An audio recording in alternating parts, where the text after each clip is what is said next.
Hello दोस्तों, कैसे हैं आप सभी। आई होप आप सभी बहुत अच्छे होंगे। तो दोस्तों, हम लोगों ने क्रिया की परिभाषा और क्रिया को वर्गीकरण किए थे, उसके प्रयोग के, बनावट के और कर्म के आधार पे। ठीक है, उसके भेद को हम लोगों ने वर्गीकृत किए थे। ठीक है, तो हम लोगों ने इसके पहले कर्म या जाति के आधार पर क्रिया के जो भेद थे, सकर्मक क्रिया, कर्मक क्रिया, उसको इसके पिछले वीडियो में डिस्कस किया गया है। अगर आप लोगों ने इसे नहीं देखा है तो उसे जाकर के देखें, तब आप लोगों को ये वीडियो अच्छी तरह से समझ में आएगी। ठीक है दोस्तों, तो चलिए अपने बात को ज्यादा लंबा ना करते हुए आते हैं अपने टॉपिक के ऊपर और क्या पढ़ते हैं उसके बारे में देखते हैं। ठीक है, तो आज का हमारा टॉपिक है संरचना यानी बनावट के आधार पर क्रिया के भेद। ठीक है, ये क्या होते हैं आओ देखते हैं। संरचना के आधार पर क्रिया चार प्रकार के होते हैं। संरचना के आधार पर या बनावट के आधार पर, संरचना का मतलब ही होता है बनावट। ठीक है, संरचना का मतलब होता है बनावट के आधार पर क्रिया के चार भेद होते हैं। ठीक है, ये भेद काफी ज्यादा महत्वपूर्ण है। ठीक है, एग्जाम में भी आते हैं और जब हम कोई वाक्य लिखते हैं, कोई कहानी लिखते हैं, तो उसमें इसका उपयोग किया जाता है। ठीक है बच्चों, चलो देखते हैं। सबसे पहला है प्रेरणार्थक क्रिया। प्रेरणार्थक क्या होता है? प्रेरणा का मतलब होता है कि प्रेरित होना। बोलते हैं ना कि मैं उससे प्रेरित हूं, मुझे उससे प्रेरणा मिली है। बोलते हैं ना, प्रेरणा मतलब क्या होता है? मुझे किसी से प्रेरित हूं, मैं किसी से प्रेरित हूं, मुझे उससे प्रेरणा मिलती है। ठीक है, यही होता है प्रेरणार्थक। प्रेरणार्थक क्रिया ये क्या होता है, इसके डेफिनेशन को देखते हैं। ठीक है, जिस क्रिया से इस बात का ज्ञान होता है कि कर्ता स्वयं कार्य ना करके किसी अन्य को उसे करने के लिए प्रेरित करता है। एक ऐसी क्रिया होती है ये जिसका हम लोग उपयोग करेंगे तब जिसमें कर्ता यानी काम करने वाला उस काम को खुद नहीं करेगा, लेकिन क्या करेगा, वो किसी और से उसी काम को करवाएगा। तो इसे हम बोलते हैं प्रेरणार्थक क्रिया, यानी कि दूसरे को क्या करेगा, प्रेरित करेगा, उकसाएगा कि बाबू तुम ये काम करो, लेकिन वो खुद उस काम को नहीं करेगा। ठीक है, वही बोल रहा, कर्ता खुद उस काम को ना करके किसी दूसरे से, किसी अन्य से उस काम को करवाता है। तो इस क्रिया को हम कहते हैं प्रेरणार्थक क्रिया। समझ में आई बात? चलो देखते हैं इसके एग्जाम्पल को क्या है। आइए, बोल रहा है बोलना क्या है, एक क्रिया है। ठीक है, और प्रेरणार्थक क्रिया क्या होगा, बोलवाना। मतलब मैं आप लोगों को पढ़ा रहा हूं, मैं आप लोग क्या कर रहा हूं, पढ़ा रहा हूं, लेकिन मैं ये काम ना करके किसी और से आप लोगों को पढ़ाऊं, तो वो क्या होगी, प्रेरणार्थक क्रिया। वहां पे क्या होगा, पढ़ाना क्या होगा, प्रेरणार्थक क्रिया होगा। ठीक है, यानी कि मैं वो काम खुद नहीं कर रहा हूं, लेकिन आप लोगों से करवा रहा हूं। समझ में आई बात? चलो अच्छी बात है। वहीं पे होता है आपका क्या है, पढ़ना। मतलब मैं पढ़ रहा हूं, ठीक है, लेकिन मैं कोई बुक पढ़ रहा हूं, ठीक है, लेकिन मुझे उसे पढ़ने नहीं आ रहा है, या फिर मैं किसी वजह से उसे नहीं पढ़ पा रहा हूं, मुझे उसमें रुचि नहीं है। ठीक है, तो क्या कर रहा हूं, या मैं कोई और काम कर रहा हूं, ठीक है, तो मैं उस वक्त पढ़ नहीं सकता हूं। ठीक है, तो मैं क्या बोलूंगा कि हाँ दोस्त, तुम इस चीज को पढ़ दो। मैं क्या कर रहा हूं, उस बुक को किसी और से पढ़वा रहा हूं, और मैं क्या कर रहा हूं, सुन रहा हूं।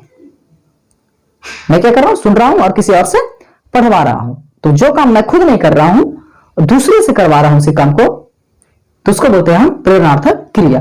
ठीक है, फिर अगला है हमारा खाना। देखो, मैं खाना खा रहा हूं, ठीक है, मैं खाना खा रहा हूं, तो ये होगा सामान्य क्रिया में। ठीक है, लेकिन ये बोलता है खिलवाना। मैं खाना ना खा करके क्या कर रहा हूं, दूसरे को खाना खिलवा रहा हूं।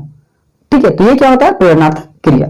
ठीक है, नाचना, मैं खुद या फिर कोई और उस काम को नहीं कर रहा है, दूसरे से करवा रहा है, यानी नाचना। मैं नहीं नाच रहा हूं, लेकिन क्या करूं, मैं दूसरे को नचवा रहा हूं, तो ये क्या हुआ, प्रेरणार्थक क्रिया।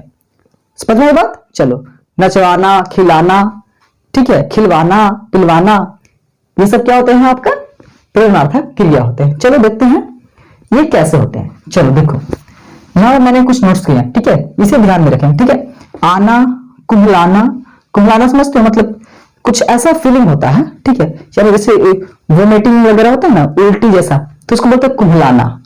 ठीक है, फिर आता है गरजना। घिघियाना, घिघियाना का मतलब ये देसी भाषा है, ये देसी भाषा, ठीक है। घिघियाना मतलब किसी चीज को लेकर रटना, ठीक है। किसी के पास गए हो पैसे मांगने के लिए फ्रेंड से, ठीक है, ए भाई दे देना, फिर मतलब जो भी है उससे मांगते हो ना, ठीक है, तो घिघिया रहे उसके पास, ठीक है, घिघियाना। फिर आता है टकराना, तुतलाना, तुतलाना, तुतलाता कौन है, जो गूंगे होते हैं यानी जो जबान से थोड़े कमजोर होते हैं, ठीक है, उसे क्या बोलते हैं, तुतलाना, ठीक है। पछताना, पढ़ना, शकना, लंगड़ाना, होना तथा पाना इत्यादि क्रियाओं से प्रेरणार्थक क्रिया नहीं बनती है। ये जो क्रिया है इनसे क्या होता है, प्रेरणार्थक क्रिया नहीं बनती है, ठीक है, ये अपवाद है, ठीक है, ठीक है दोस्तों, समझ बात। चलिए हम बढ़ते हैं अपने अगले टॉपिक पे। हमारा अगला टॉपिक क्या है, संयुक्त क्रिया। ये क्या, संरचना के आधार पर जो क्रिया है वो उसका दूसरा भेद है, संयुक्त क्रिया। संयुक्त का मतलब क्या होता है, संयुक्त का मतलब होता है मिलना, संयुक्त का मतलब क्या होता है, मिलना, बात समझ में, संयुक्त का मतलब होता है मिलना। देखो क्या बोल रहा है, दो या दो से अधिक धातुओं के योग से बने क्रिया को संयुक्त क्रिया कहते हैं। देखो धातु, धातु क्या होता है, ये एक मूल शब्द होता है, ठीक है, ये एक मूल शब्द होता है, इसमें ना जोड़ करके क्रिया बनाई जाती है, ठीक है। तो अगर धातु के बारे में जानकारी आप लोगों को चाहिए तो आप लोग क्रिया का फर्स्ट लेक्चर देखिए, ठीक है, उसमें आप लोगों को इसके बारे में जानकारी मिलेगा, ठीक है।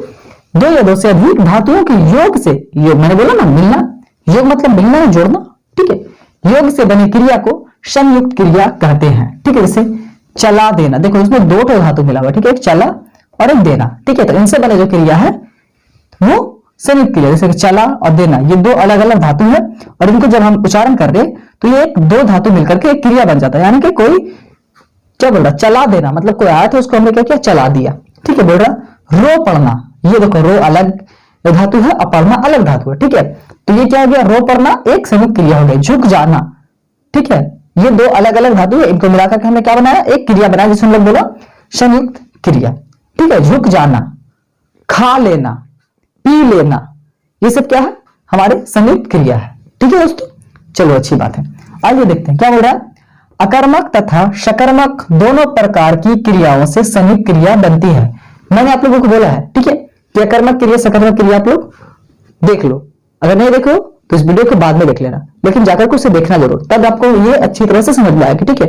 अकर्मक सकर्मक क्या है इसकी जानकारी आपको इसके पिछले वीडियो में मिल जाएगा, यानी कि क्रिया का लेक्चर नंबर 2 में, ठीक है।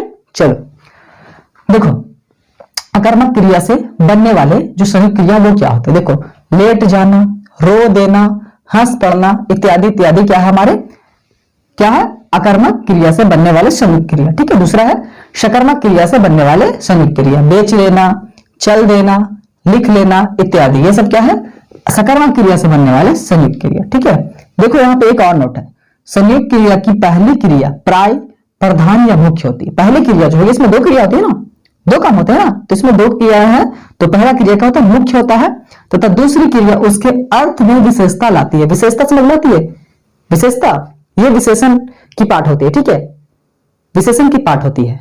तो इसकी जानकारी अगर चाहिए तो इसकी वीडियो भी आप लोगों को हमारे चैनल पर मौजूद है, ठीक है। विशेषण, विशेषण मारोगे एजुकेशनल हेल्प 2K22 विशेषण, आपको विशेषण के सारे लेक्चर्स मिल जाएंगे, ठीक है, तो आप लोग उसे देखें, ठीक है।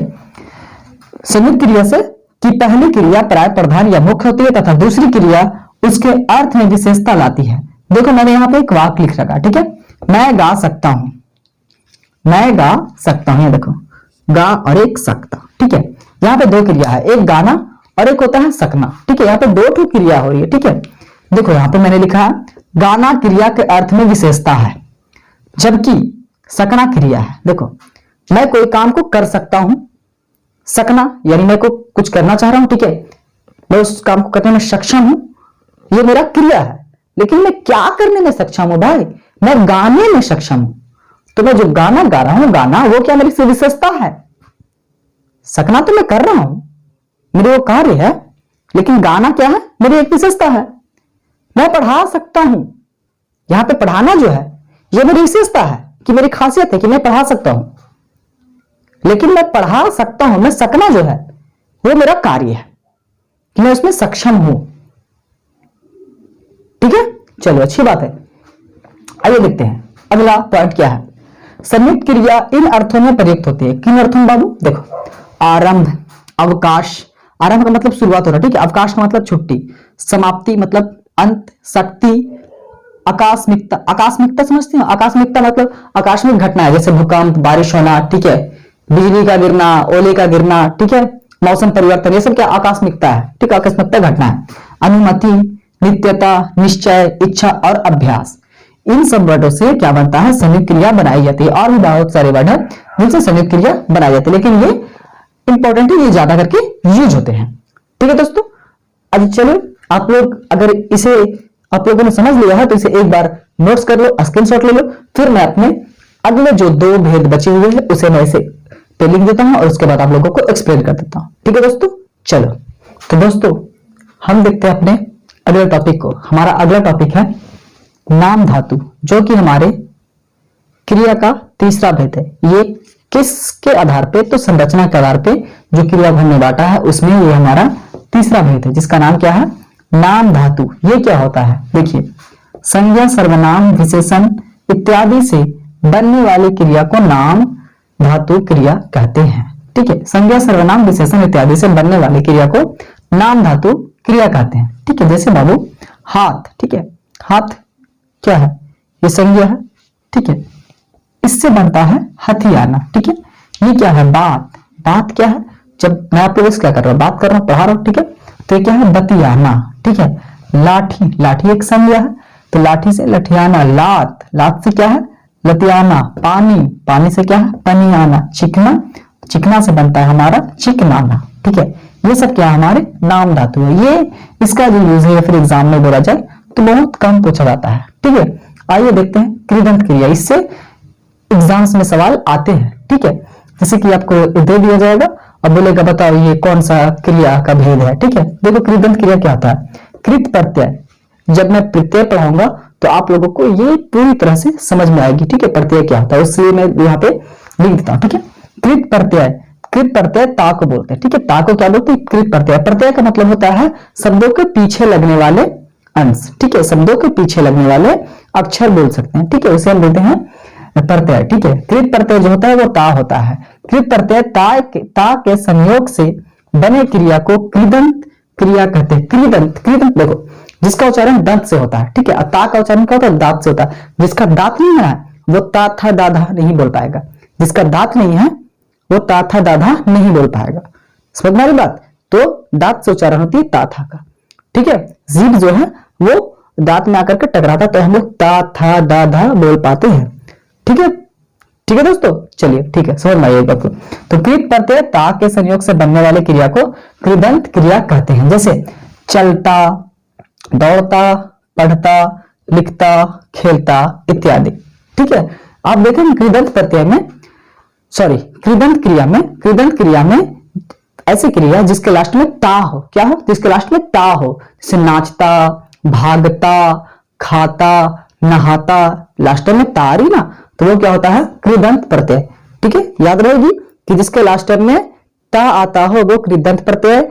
और कृदंत प्रत्यय क्या होता है, तो कृदंत प्रत्यय सर कृदंत, कृदंत यानी दांत से उच्चारण होने वाला, दांत से उच्चारण होना। दांत से उच्चारण कौन होता है बाबू, ता था दाधा, ता था दाधा क्या होता है, दांत से उच्चारण होता है। हाँ यस, दांत से उच्चारण होता है। तो ता, ता क्या है, दांत से उच्चारण होते हैं। चलता, दौड़ता, पढ़ता, लिखता, खेलता इत्यादि, ये हमारे क्या है, कृदंत प्रत्यय है। ठीक है दोस्तों, तो चलो अगर आप लोगों को ये वीडियो समझ में आया हो, लेक्चर समझ में आया ना, तो सिर्फ इसे देखो मत, नोट्स करो। नोट्स बनाओगे तो उससे क्या होगा, आप लोगों को जब बाद में रिवाइज करोगे तो नोट्स से खोलोगे ना तो आराम से रिवाइज हो जाएगा। बार बार आप वीडियो तो नहीं देखोगे ना। ठीक है, तो नोट्स करना बहुत जरूरी होता है।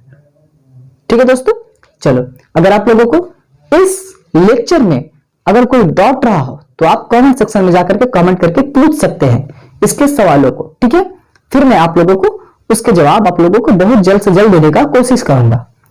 ठीक है दोस्तों, तो चलो आज का वीडियो यहीं पे समाप्त करते हैं। और उससे पहले आप लोगों से एक रिक्वेस्ट है कि आप लोग इसे अपने दोस्तों तक पहुंचाएं ताकि उन्हें भी इनकी जानकारी हो सके और वो अपने एग्जाम में अच्छा से अच्छा परफॉर्मेंस कर सके। ठीक है दोस्तों, तो चलो आज अपने वीडियो को यहीं पे समाप्त करते हैं। थैंक यू सो मच, जय हिंद।